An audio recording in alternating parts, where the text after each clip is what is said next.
Happy New Year and welcome to 2023's Top 10 Comic Book Covers. Fans, this is week number 1. That's right, guys. Welcome back. But before we get started, I got to give a quick shout out to the sponsor of Top 10 Comic Book Covers, MutantBeaverComics.com. Mutant Beaver Comics is a global leader specializing in exclusive variants with over 900 exclusives in their store. They ship worldwide on a daily basis. Their mandate is to offer the widest selection of exclusive variants on the planet, along with top-notch customer service. If you guys enter promo code Corner10, and not only can you save 10% on your first purchase, but every other purchase after that. So don't miss out on those exclusives. MutantBeaverComics.com.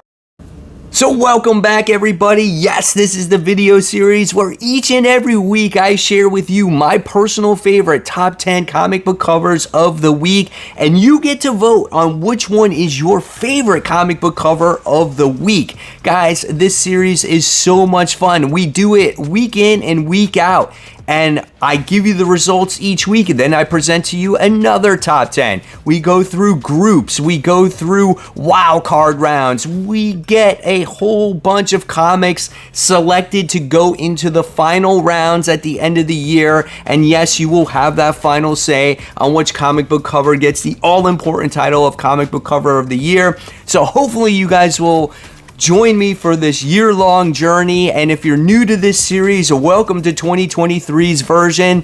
Guys, it's a lot of fun. Let's kick this bad boy off with number 10. Number 10 goes to XForce issue 36, the 1 in 25 Miko Sawan variant. This cover is really nice as you get to see Domino on the cover with Deadpool, Omega Red, right? And Omega Red looks pretty freaking menacing, if I say so myself.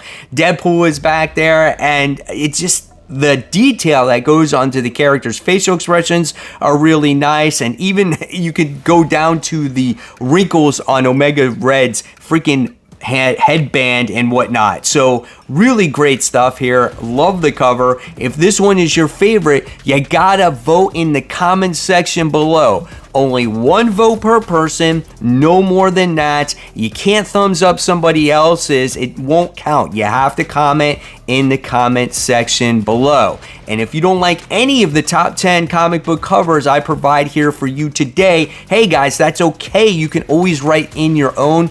It could start to trend, and it could overtake the other top 10. It has happened before.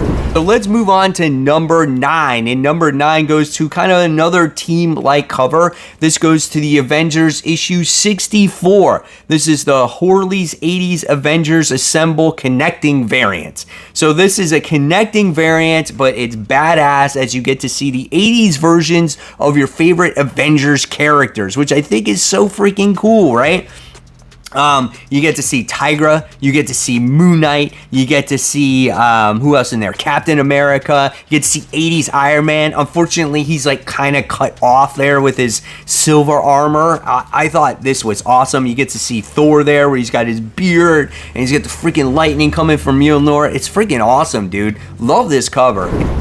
Moving on to number 8. Not much happening in this cover, but I love a good facial expression in a comic book cover. This one goes to Vampirella versus Red Sonja. This is issue 3, cover K, Pirello limited virgin cover. They do have a main cover, but it's covered by the trade dress, so I decided to go with the virgin here, and this is a nice cover with Red Sonja and Vampirella split in half, as you get to see one facial expression pissed off from Red Sonja, another facial expression pissed off from Vampirella, and you get to see like a fang coming down there, blood on one side. You get to see different types of earrings, the war paint on another. It's freaking detailed. I love it so much. You wouldn't think that something like this would work so much, but it does.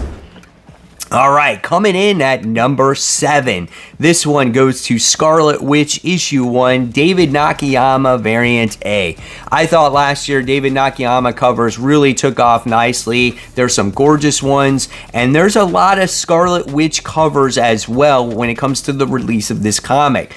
I like this one. It's a little bit more involved, I guess. Yes, there's only a white background, but I love the facial expression when it comes to Scarlet Witch. You can see her flipping through the Darkhold or whatever it is, and you get to see like this creature coming out of it. There's flames coming out of the book as well, and just the position that she's in, it looks great, man. It's a nice looking cover.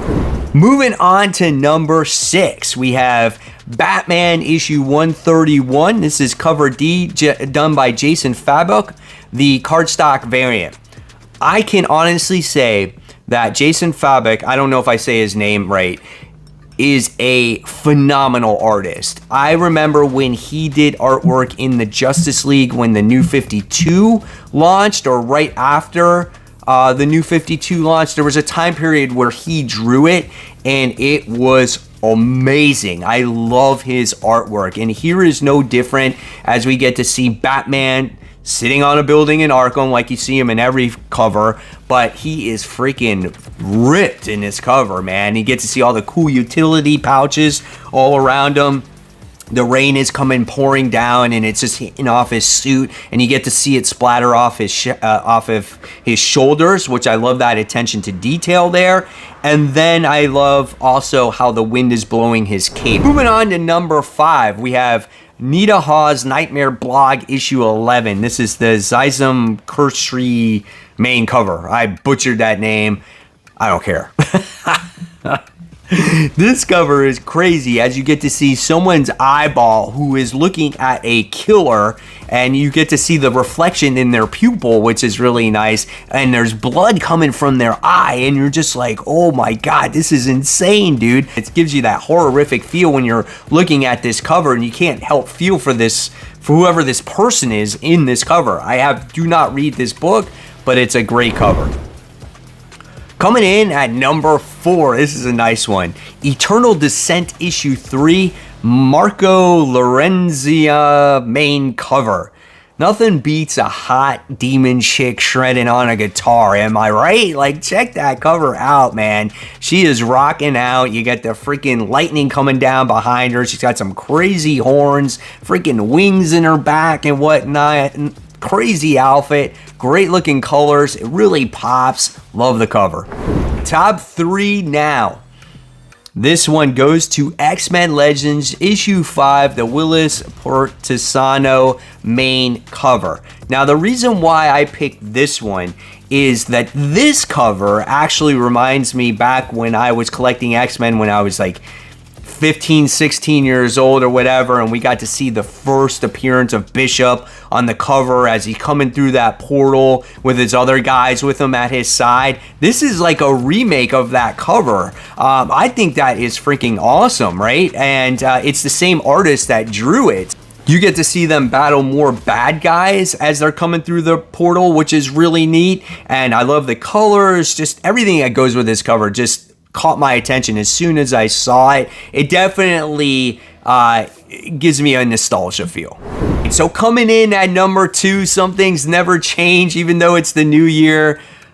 Poison Ivy issue 8, cover B, Jenny Frison cardstock variant. Gorgeous cover. You can never deny Jenny Frison of her covers. She did a lot of Poison Ivy. She did a lot of Catwoman. And this one is awesome as you get to see Poison Ivy with her back against the side, whatever it is. You get to see these beautiful flowers dangling down, or vines or whatnot. But what always mesmerizes you about Jenny Frison's covers are those eyes, and those eyes are so like light green and bright. It just draws the reader right to them, right? Just an absolutely gorgeous cover with her on there. Hopefully we'll see more great covers from Jenny Frison in this coming year.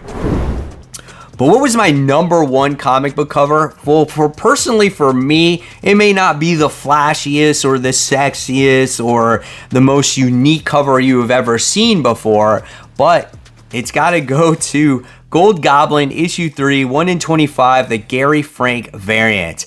I love this cover because it just reminds me of old classic Spidey fighting the Green Goblin. No Gold Goblin, No Hobgoblin, just the classic Green Goblin. And we get to see Green Goblin on his glider here, and he's throwing which looks like maybe a pumpkin bomb, and Spider-Man is dodging it, and he's like upside down, and it's just awesome. You get to see the smoke trail from Green Goblin as well. It's a great looking cover, and they had another classic cover as well, but it was Gold Goblin on the cover, and it just didn't make sense to me, right? So I decided to go with this one. This one was the standout for me. Again, reminds me of classic Spidey, and will it win?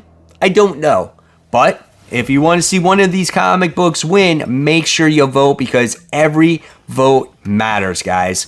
So there you have it. There are my first top 10 comic book covers of the year.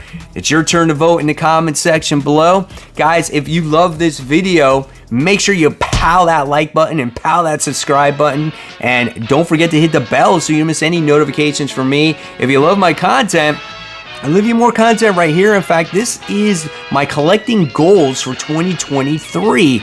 And of course, guys, as always, keep buying, keep collecting, but most importantly, always read your comics. Happy New Year, guys. Welcome back.